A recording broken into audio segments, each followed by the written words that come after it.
Take it away. And I can attest to the fact that the money is there because somebody... Oh, what a mistake I made. Because Alice said, "Are you going to get paid for that?" And I said, "No." And she's here and she saw me with this check. She's going to the mall. No, we went to the mall last night. We did the damage last night. Now, this is, sex sells. And this program is a little bit about sex. It's not all about sex.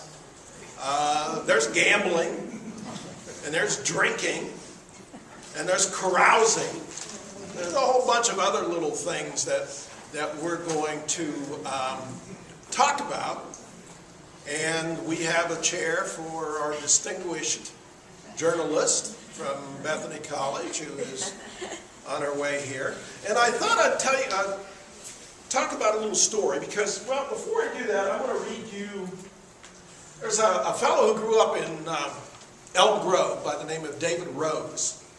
And 20-some years ago, David did a series of articles about prostitution in Wheeling. And they're intellectual articles. Now, and we're going to talk about the intellectual side of that. Although, if you've ever been in, you've heard me talk, you know that it doesn't take very much for me to get a little unintellectual. But I want to read you two little quotes from David Rose. And if any of the words offend any of you, I'm going to apologize. Because I know words are, they can bother people. In fact, words bother people more than actions to do. Okay, but here are the two phrases. Wheeling's notoriety as a sporting center and whorehouse town matched its fame as a minor industrial power in the 19th century and eclipsed it in the 20th. A vastly overlooked aspect of Wheeling's social life is the male subculture of the sporting life, which in turn fostered another subculture in response to this demand, the female subculture of prostitution. Okay? Now, as I think I mentioned to you a week or so ago, I did this program originally for Ogilvy, and then I did another version of it for the Wheeling Women's Club. And the Wheeling Women's Club meets on Friday afternoons. So I was preparing my things and getting it ready, and I finished it on I think it was Thursday, and I printed it. And while I was on a computer, I went in to get my mail, and I had a message from my sister-in-law, who lived at that time in Lawrenceville, Georgia. This is 5 or 6 years ago. She grew up in Weirton, as my brother and I did. But she has been out of this area since 1968. Okay, so, and she's never lived in Weirton. But she sent me this story. And it's a story that is about a man and a woman, both very attractive people, and they meet.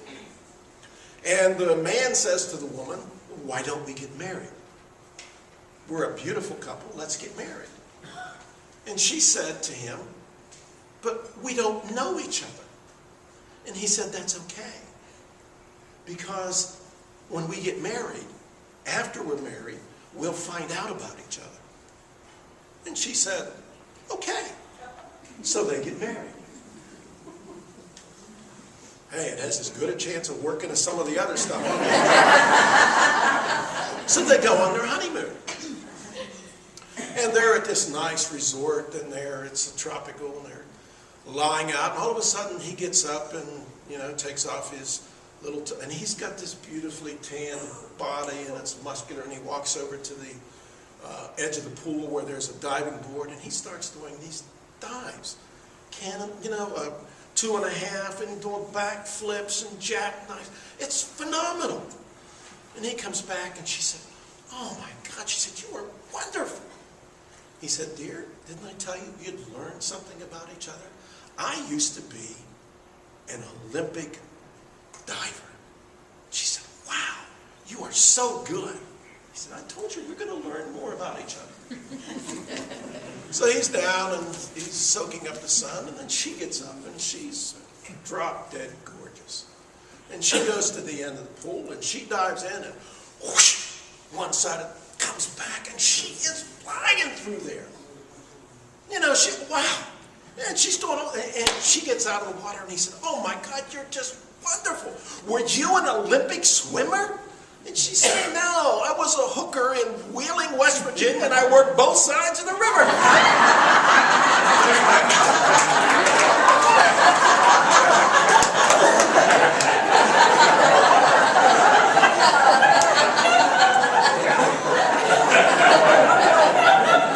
I wish I could say that was my own, but that's from my sister-in-law. But remember, she heard it in Georgia. Now, keep in mind that Wheeling has this reputation as being a town of forbidden pleasures. Okay? Well, that's what my mother called them, forbidden pleasures. Anyhow, okay. And she was hiding a lot of stuff from me. But it's not the only place in this area that has had that kind of reputation. Steubenville, Ohio is just as bad.